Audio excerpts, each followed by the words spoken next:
So now we're moving into Persia, ancient Persia, and we're going to go from 2000 BCE to the 7th century CE. Whoa. Um, the country that exists now that no longer calls itself Persia, but thinks of itself as Persian nonetheless, is Iran or Iran. And so, what I'm also hoping in this lecture is that not only will you learn this very interesting history about Persia, but that you will see that Iranians have more than just Islam as a legacy to look at themselves. And there's quite a bit of nationalism within the Iranian government, even now, I would argue.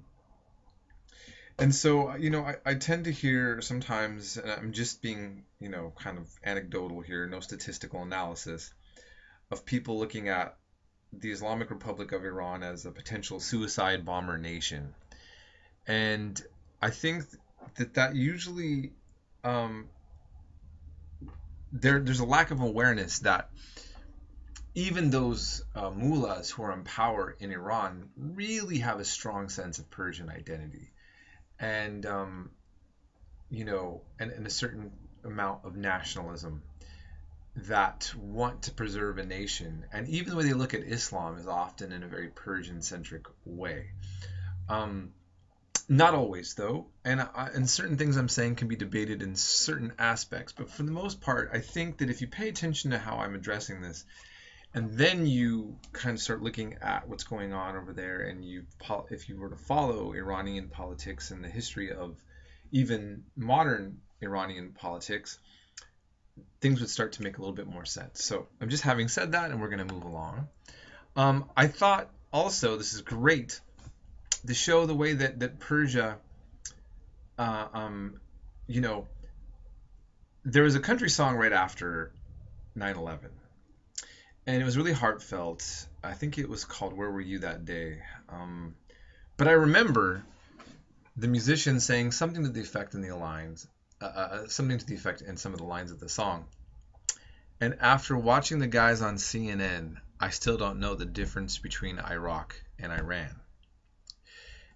I'm hoping that by the time you're done with my course, you will understand that difference. That you will not be the American that is so puzzled and baffled by the world. We're puzzled and baffled by war, the tragedies of things like 9/11.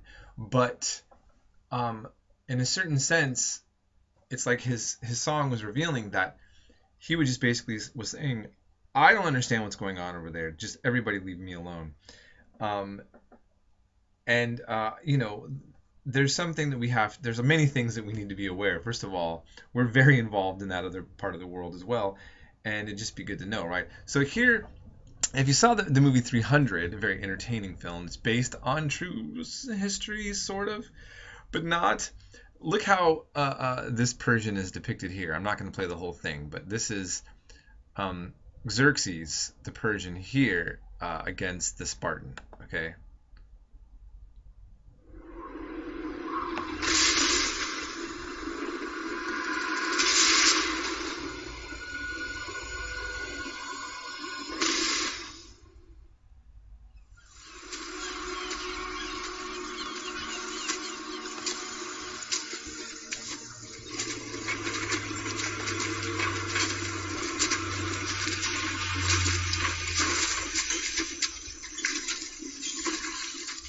Let me guess. You must be Xerxes.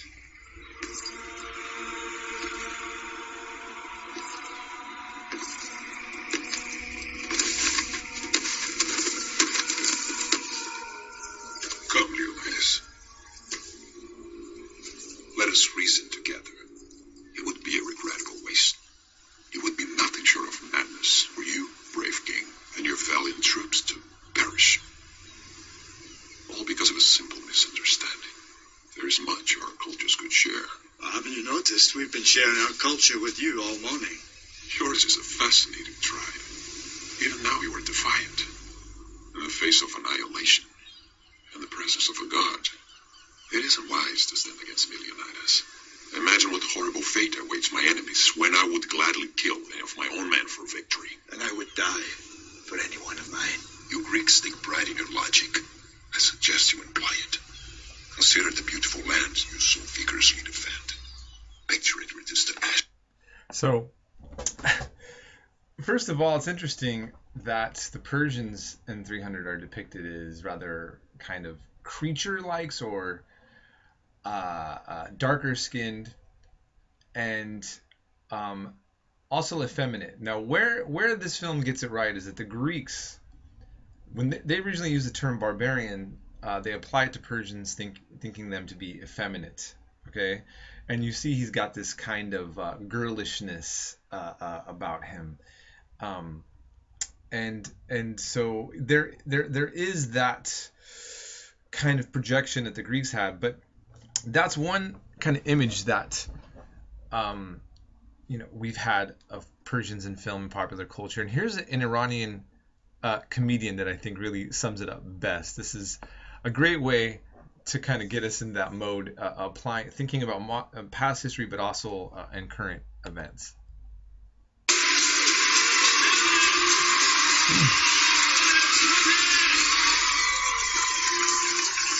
I'm the Iranian of the group. I'm the Iranian.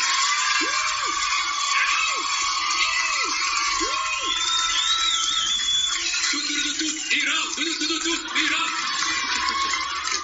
That's what we chant at soccer games. I'm the Iranian. It's funny because I tell them, my American friends, I go, yeah, I'm Iranian. They go, oh, so you're Arab. And I'm like, no, we're actually different. We're not Arab. But, we're similar. We're all getting shot at. That's one thing. But Iranians are actually, ethnically, we're actually, we're Aryan. We're white. We're white. So stop shooting. That's what I'm trying to. And then my American friends go, well, how can we tell you apart? And I go, well, it's in the accent. It's in the accent. When Iranians speak, they talk a lot slow. Iranians talk like this. Iranians talk like this. We talk very slow, like, maybe we just shot some heroin. We're falling asleep. How are you? I am Iranian. How are you?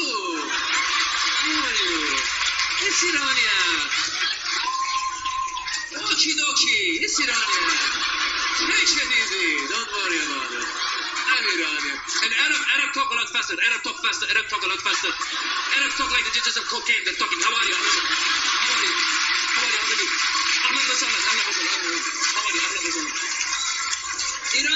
Iranian is slow. Iranian, we like, we Iranian don't even say they're Iranian. Iranians say they're Persian. Iranian, we say we are Persian. It sounds nicer and friendlier. We even smile. When we say we're Persian, we smile. I am Persian. I am not dangerous. I am Persian. I am Persian, like the cat. Meow. I am the cat. Meow. I am Persian, like the rug. Hello. Rug, colorful, hand-woven. Arab faster, Arab a lot. And it's funny too because Arab, like my friends like Ahmed, these guys, like when they speak perfect English, no accent, but when they say the word Arab, they get very guttural, very, they're very proud to be Arab, and it's weird, it's very violent. Like I was like, hey dude, where are you from again? He's like, me? What am I? Me? I'm Arab. I was like, what the hell? Like, calm down. I'm Arab, all right. I am Persian. Meow.